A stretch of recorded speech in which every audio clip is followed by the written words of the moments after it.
Afternoon YouTube. This is going to serve as a video response to Re-QuliaSoup and TherminTrees on their discussion of Pascal's wager.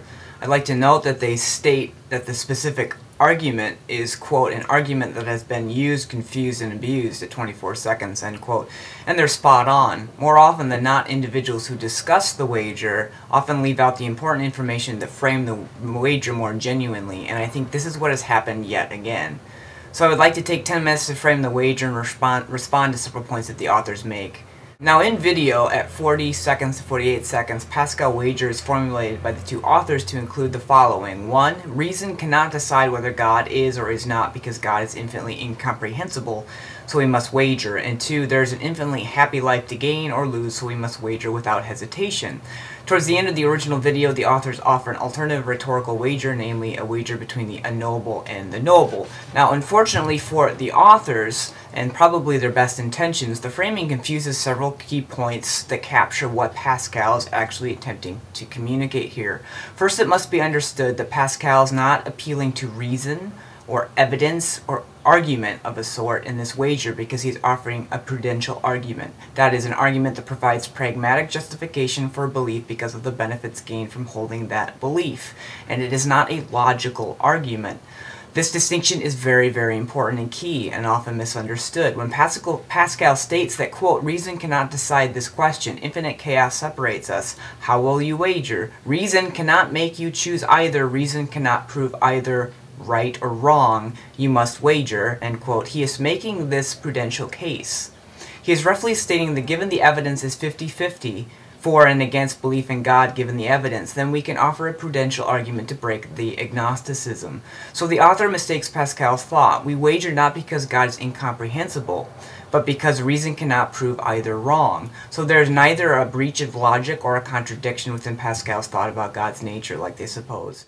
Second, the author's portrayal of Pascal's unhindered wagering for infinite happiness or loss thereof miss the detailed prudential points Pascal makes. In decision theory, where games and experiments are played, the theorist can establish arguments for which decisions make the most prudential sense. For example, the YouTube user The Curith, I'm going to put a tab here, has a series on game theory that is quite informative and would exemplify prudential decision-making theory. But in relation to the wager at hand in question, Pascal seems to offer three prudential points, those being dominance, expectation, and dominating expectation. Let me define those for you. Dominance factors courses of action that are better no matter what the world is like. 2. Expectation suggests that one performs the act with the highest known expectation, and dominating expectation comes into play when one does not know which event to expect, but suggests a decision based on which roughly has the highest expectation.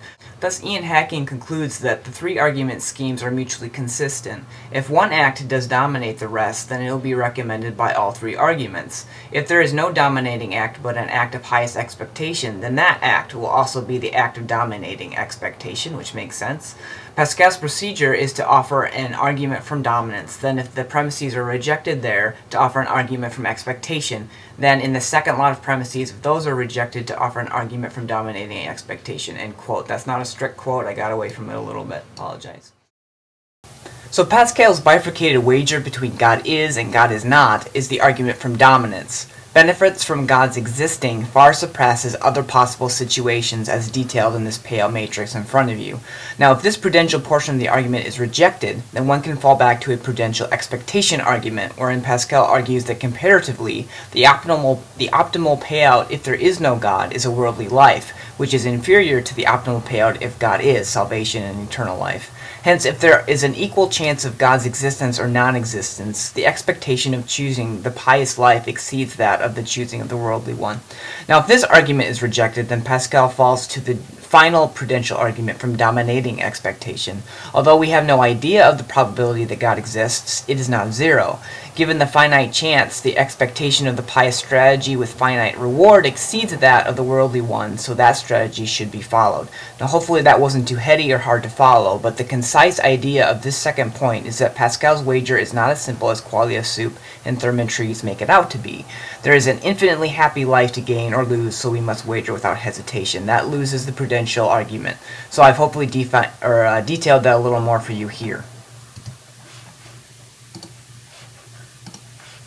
Now, with Pascal's prudential argument in place, I'd like to quickly look at two objections that were raised by the two authors that I thought were most important.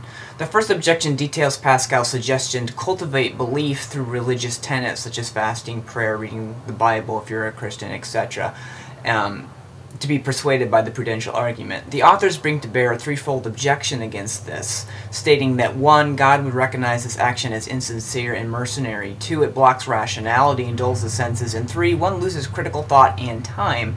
Of these three objections, however, the first is the only one of any weight if one understands the prudential reasoning already mentioned in this video.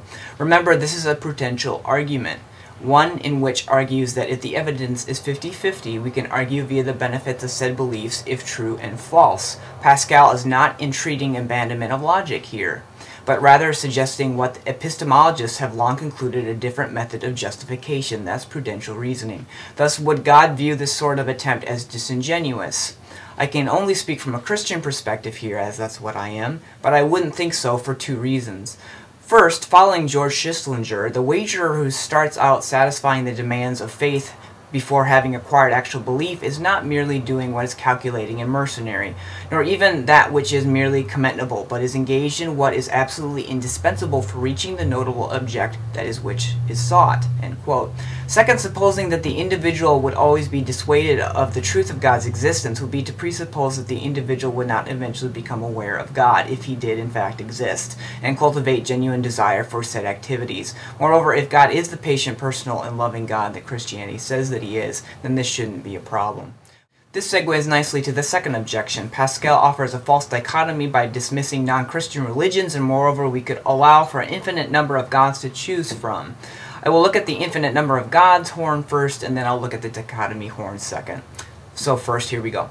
First, even if I were to agree that we could postulate an infinite number of plausible candidates for Master of the Universe, which I do not, this would not establish that each candidate has a probability of 0, or that some conceptions are not more plausible than others. Second, based off arguments for God's existence, both historical and philosophical, one can sift world religions quite quickly based off their claims and their theology. If one is inconsistent, then don't go for it.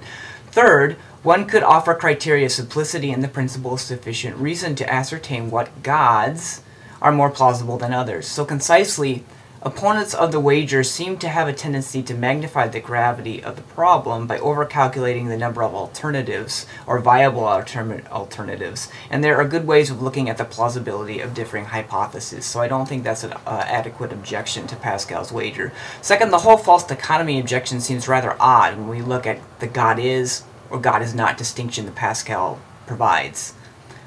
The objection presupposes that Pascal was arguing for a specific God, namely the Christian God. So while Pascal is a Christian, I don't think that he was arguing for a specific God. But even if he was, and I don't see that in his Penances, there is not much of an objection here, as Pascal's wager can be used in a cumulative case for God's existence.